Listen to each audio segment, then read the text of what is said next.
Hello, friends. Welcome back to Write It. It's a podcast where we talk about all things writing, creativity, and of course, coffee. We talk about coffee and we drink coffee here. Because let's be honest, every good story starts with a good cup of coffee, right? Well, I've got mine this morning, and look at my cute little mug. If you're listening, sorry you can't see it. You'll have to pop over to YouTube to take a look. Today we're diving into a topic that I know so many writers have strong opinions about, okay? So, plotting versus discovery writing. Some call it pantsing. Another word is discovery writing, okay?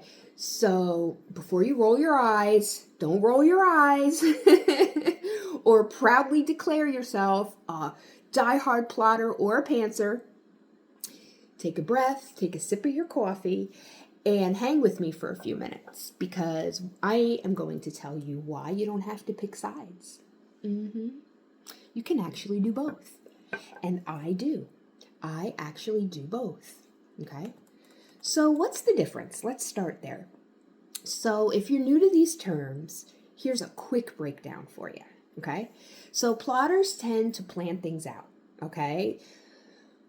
They use outlines, notes, maybe even color-coded spreadsheets. It depends. They know exactly what's going to happen before they start writing. Okay? Pantsers, or discovery writers, love to just sit down and see where the story takes them. They write by the seat of their pants. That's where the name comes from, pantser. They discover the story as they go. Okay, both methods can absolutely work, but here's the thing. You don't have to choose one. I mean, when I think about it, I'm kind of a cross between the two. Now, if I had to pick, I'd be a plotter. But I also do some pantsing because I'll change the story as I go in a heartbeat if it works best, okay? So let's talk about finding your middle ground, okay? The hybrid approach, okay? Which is, again, my personal favorite way to write. Think of it like this. You're taking a road trip, okay?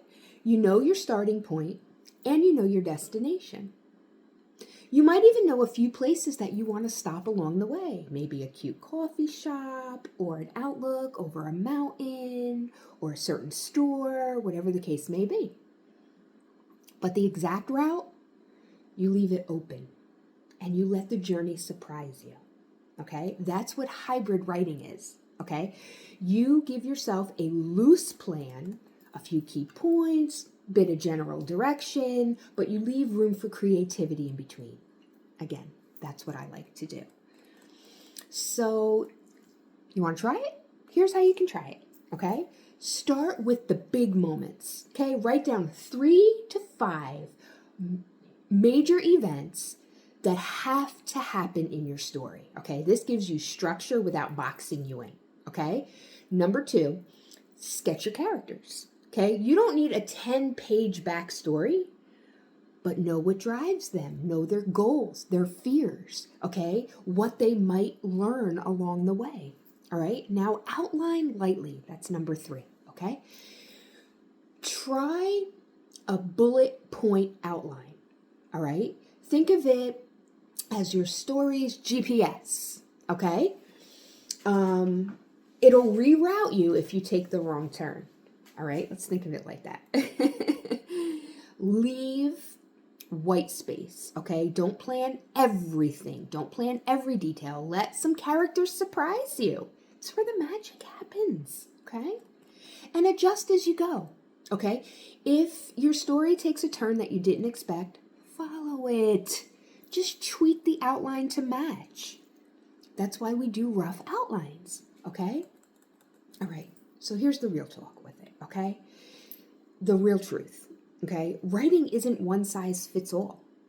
It's not. So the way I do it, it's probably not going to be the way you do it. Or maybe you like it that way, and you do it that way. Either way, okay? It's not one size fits all.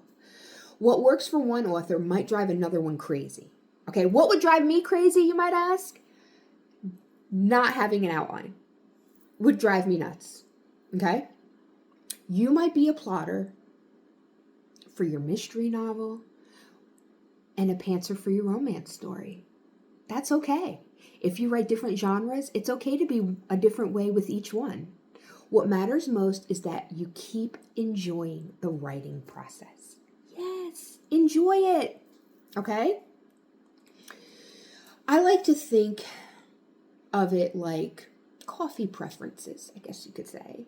Some people want perfectly measured espresso, like one perfectly measured espresso shot. Others toss in a little creamer, maybe a sprinkle of cinnamon, and call it art. Both are delicious and both get the job done. Give me the art. I like to mix things together in my coffee. So the bottom line is, whether you're plotting every chapter or flying by the seat of your coffee-stained pants, give yourself permission to blend the two together. Try outlining just enough to feel confident, to have that roadmap, okay? But not so much that it smothers your creativity. Not every single detail. And remember, you can always change your process as you grow. Writing is meant to be flexible and fun and full of discovery. Try not to take the discovery out of the writing process. Okay, so all right, friends, that is all for today's episode. If this helped you find your writing groove, please share this podcast with a fellow writer that might be stuck in plotter versus pantser limbo. Okay? And hey, I'd love to know which camp you fall into. I would love for you to leave me a comment, let me know. Give me little tips and tricks that help you in your writing process. I'm always about learning. And then you can come hang out with me on YouTube, on Bookshelf Diaries, or on Write It, the podcast that I have over on Spotify and probably anywhere else where you listen to podcasts. So let's talk about this, okay? So until next time, friends, keep writing, keep dreaming, and keep that coffee hot. Keep it coming. Talk to you soon.